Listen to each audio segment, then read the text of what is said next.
17 नवंबर 2012 Mexico के पास मौजूद समुद्र में एक तेज तूफान आता है। इस तूफान के बीचों बीच सिर्फ एक छोटी सी 13 फीट लंबी बोट पर फंसे थे जो सल्वाडोर अल्वारेंगा और इज़ीक्विल कॉर्डोबा। 5 दिन तक उन्होंने इस तूफान का सामना किया, लेकिन फिर कुछ अजीब होता है। ये दोनों लोग इंसानी दुनिया से गायब हो जाते हैं। इन दोनों को ढूंढने के लिए मैक्सिको की सरकार ने कई दिनों तक हेलीकॉप्टर से समुद्र में एक बड़ा सर्च ऑपरेशन चलाया, लेकिन कुछ भी नहीं मिला। इसके बाद इन्हें ऑफिशियली मर चुका माना गया, लेकिन सच्चाई ये थी कि ये दोनों अब भी जिंदा थे, एक ऐसी दुनिया में जो इंसानी दुनिया से बिल्कुल अलग थी, जहाँ ना खाना था ना पानी, और ऊपर से एक के बाद एक ऐसी भयानक घटनाएं हुई थी कि इनमें से एक की जान तक चली गई। तो ये कहानी है अल्वारेंगा के 14 महीने तक मौत और जिंदगी के बीच चले एक भयानक सफर की। और दोस्तों, आज हम इसी सच्ची घटना के बारे में जानने वाले हैं। वीडियो को एंड तक जरूर देखना। सो हेलो गाइस, मैं हूं कौशिक और चलिए शुरू करते हैं एक और नए एपिसोड को।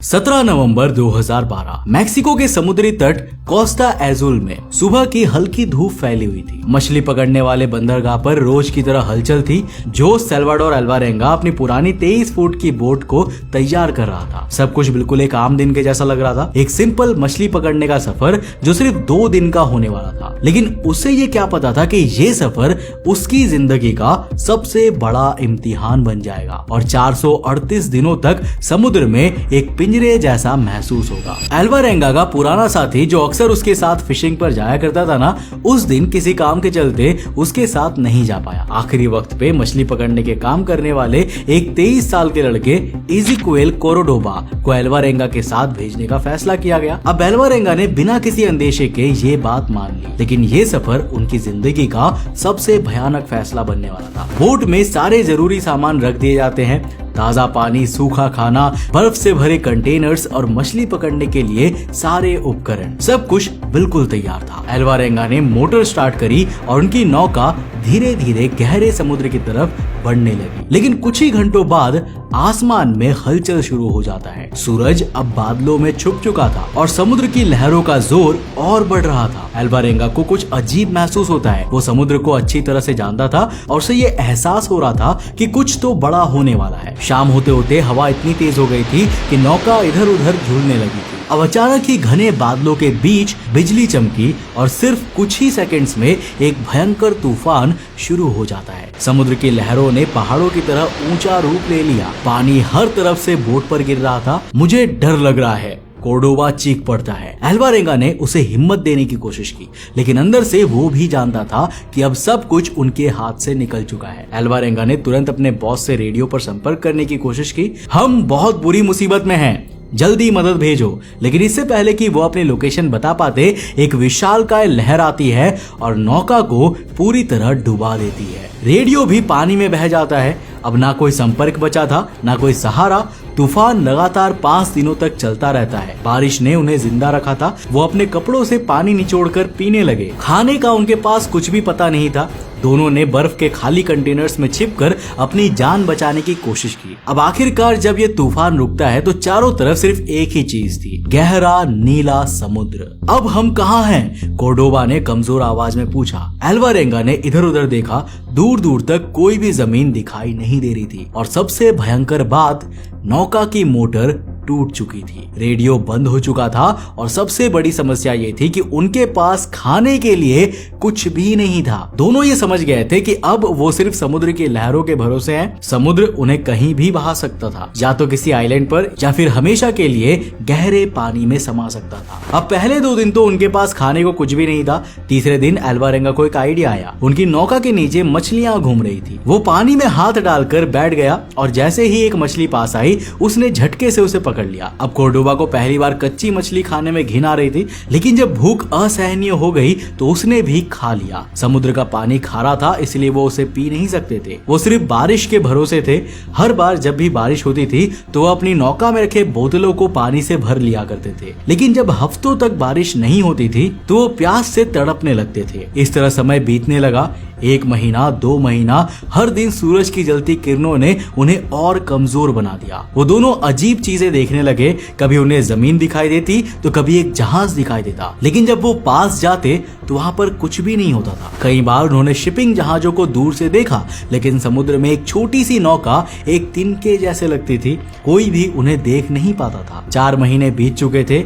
एक दिन कोर्डोबा ने एक पक्षी को पकड़ा। दोनों खुशी से उसे खाने वाले थे, लेकिन जब अल्वारेंगा ने उसका पेट काटा तो वो सन्न रह गया। रुको रुको, इसके अंदर कुछ अजीब चीज है। कोर्डोबा ने बात नहीं मानी, उसने पक्षी का मांस खा लिया, लेकिन कुछ ही घंटों बाद उसका पूरा शरीर ठंडा पड़ जाता है। उस पक्षी के पेट में एक जहरीला समुद्री सांप था और अब वो जहर कोर्डोबा के शरीर में फैल चुका था। 3 दिन तक अल्वारेंगा ने उसे बचाने की कोशिश की, लेकिन चौथे दिन कोर्डोबा की सांसें बंद हो जाती है। अल्वारेंगा टूट चुका था। वो समुद्र के बीचों बीच अकेला फंस गया था। वो 6 दिन तक कोर्डोबा के मरे हुए शरीर से बात करता रहा, लेकिन फिर उसे एहसास हुआ कि वो धीरे धीरे पागल हो रहा है। आखिरकार उसने अपने दोस्त को समुद्र के हवाले कर दिया। अब वो पूरी तरह अकेला था।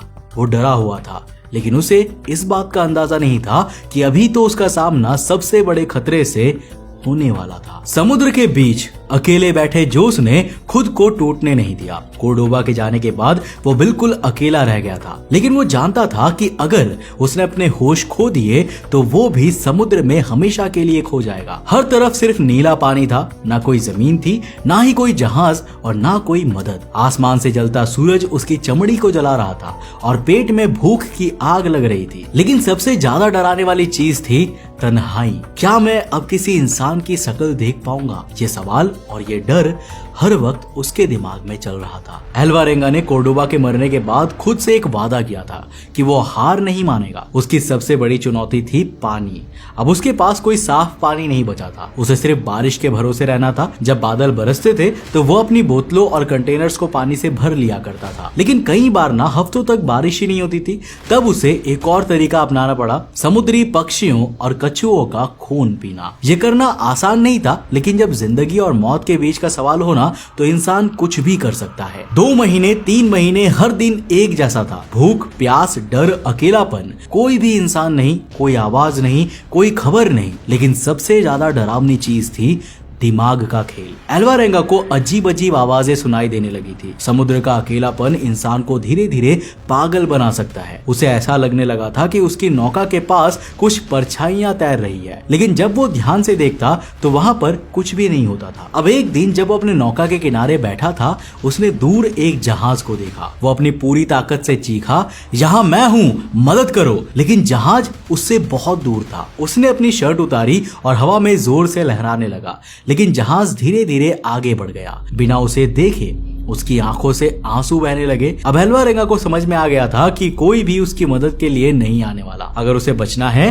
तो उसे खुद ही जिंदा रहना होगा। अब उसने हर चीज को बचाकर इस्तेमाल करना सीख लिया था। पक्षियों और कछुओं की हड्डियों से नुकीले औजार उसने बना लिए थे। पानी जमा करने के लिए समुद्री घास और नौका के टूटों का इस्तेमाल किया। हर बार मछली को सुखा कर रखा ताकि ये ज्यादा दिनों तक चल सके। लेकिन जैसे जैसे समय बीतता गया उसका शरीर कमजोर होता गया। अब अल्वारेंगा को समुद्र में 6 महीने से ज्यादा हो चुके थे। उसकी दाढ़ी लंबी हो गई थी, उसके बाल उलझ चुके थे और उसका शरीर हड्डियों का एक ढांचा बन चुका था। लेकिन अब उसे समय का अंदाजा भी नहीं हो रहा था। वो अब एक रोबोट की तरह हो गया था। हर दिन वही काम दोहराना, मछलियां पकड़ना, बारिश के पानी से अपनी बोटें भरना, कछुओं को पकड़कर उनका खून पीना।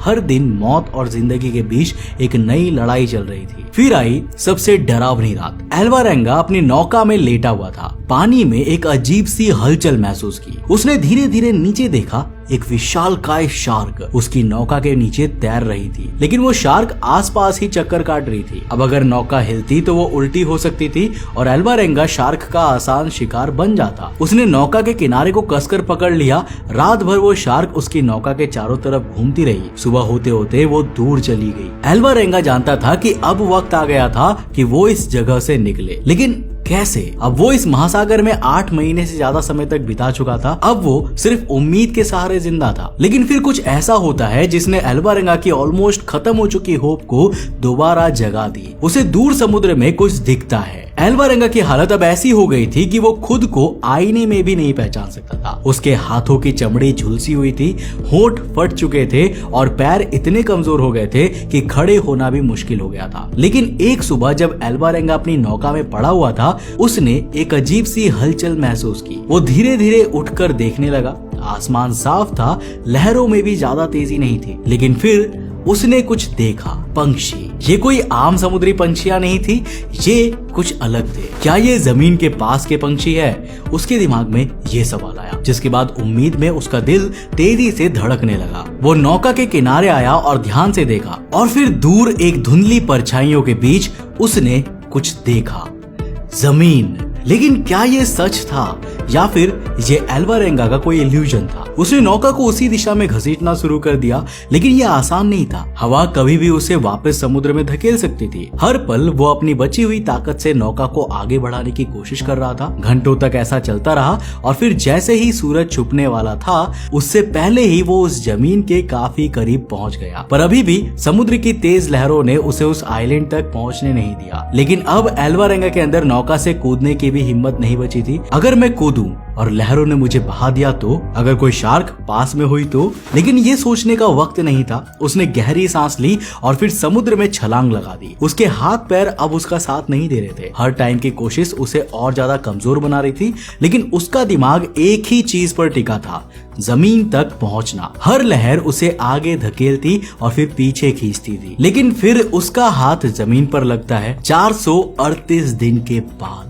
पहली बार जमीन पर। जैसे ही वो जमीन पर गिरा, उसकी पूरी ताकत खत्म हो गई। करीब 14 महीने बाद अब वो फिर से धरती पर आ गया था। उसने रेत को कसकर पकड़ लिया, जैसे किसी मरे हुए इंसान को एक नई जिंदगी मिल गई हो। 30 जनवरी 2014, एबोन एटोल आइलैंड। एक खूबसूरत सुबह जहां सूरज की हल्की रोशनी नीले समुद्र की लहरों पर झिलमिला रही थी। छोटे छोटे पेड़, सफेद रेतीली चादर और चारों तरफ फैला अनंत महासागर। लेकिन उस दिन कुछ ऐसा होने वाला था जिसे कोई सोच भी नहीं सकता था। दो पति पत्नी रसेल और एमी अपने घर के बाहर नारियल सुखाने में लगे हुए थे, लेकिन तभी उन्हें बचाओ बचाओ एक तेज आवाज सुनाई देती है। तेज आवाज सुनकर रसेल ने अपना सर ऊपर उठाया। किसी की चीखें समुद्र से आ रही थी। दोनों ने जल्दी से काम छोड़ा और समुद्र के किनारे की तरफ भागने लगे।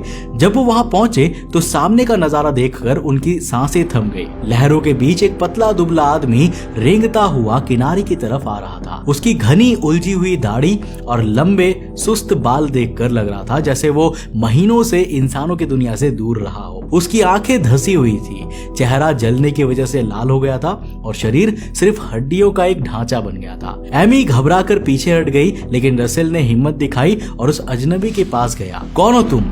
कहां से आए हो? लेकिन वो आदमी किसी अजीब सी भाषा में बड़बड़ा रहा था। उसकी आवाज कांप रही थी। वो मुश्किल से सांस ले पा रहा था और तभी वो बेहोश होकर गिर पड़ा। रसेल और एमी ने फौरन उसे उठाया और अपने छोटे से घर ले गए। उसने बस एक ही शब्द दोहराया, आगुआ आगुआ, जिसका मतलब था पानी पानी। वो आदमी स्पेनिश बोल रहा था जिसे रसेल और एमी समझ नहीं पाई, लेकिन एक चीज साफ थी कि यह आदमी कई महीनों से भूखा प्यासा था। उन्होंने उसे थोड़ा पानी और खाना दिया। धीरे धीरे उसकी आंखें खुलने लगी।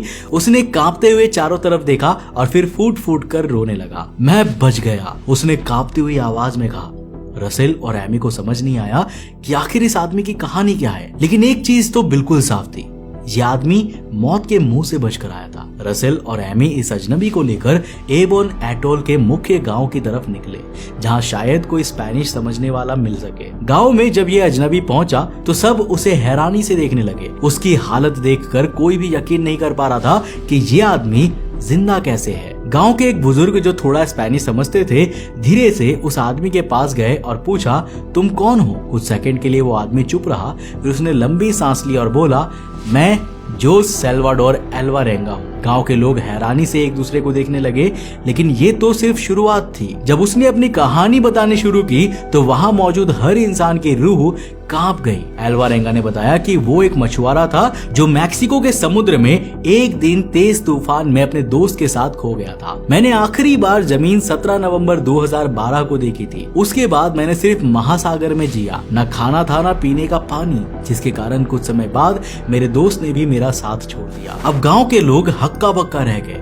2012, लेकिन अब तो 2014 चल रहा है। मतलब ये आदमी पूरे 438 दिनों तक समुद्र में अकेला जिंदा रहा। कोई इस बात पर यकीन ही नहीं कर पा रहा था। किसी ने फुसफुसाते हुए कहा, ये तो नामुमकिन है। वो छोटी सी 23 फुट की नौका जिसमें एल्वारेंगा को देखा गया था, किनारे पर पड़ी थी। कोई सोच भी नहीं सकता था कि इतनी छोटी नौका में कोई आदमी 14 महीने तक जिंदा रह सकता था। इसके बाद मैक्सिको की उस कंपनी में कॉल किया गया जहां एल्वारेंगा काम करता था। उन्होंने एल्वारेंगा की बात की पुष्टि करते हुए कहा कि हाँ, अल्वारेंगा 14 महीने पहले 17 नवंबर 2012 को मेक्सिको के समुद्री तट कोस्टल एजुल से अपनी मछली पकड़ने वाली नौका में अपने एक दोस्त के साथ निकला था। लेकिन जब इनके एसओएस मिलना बंद हो गए तब उन्हें कई दिनों तक समुद्र में ढूंढा गया। जब कुछ भी पता नहीं चला तो गवर्नमेंट ने इन्हें ऑफिशियली मरा हुआ मान लिया और सर्च ऑपरेशन बंद कर दिया। इन बातों ने यह साफ कर दिया कि अल्वारेंगा सच कह रहा था। हर वैज्ञानिक, हर रिसर्चर, हर जीव वैज्ञानी इस बात पर दंग रह गए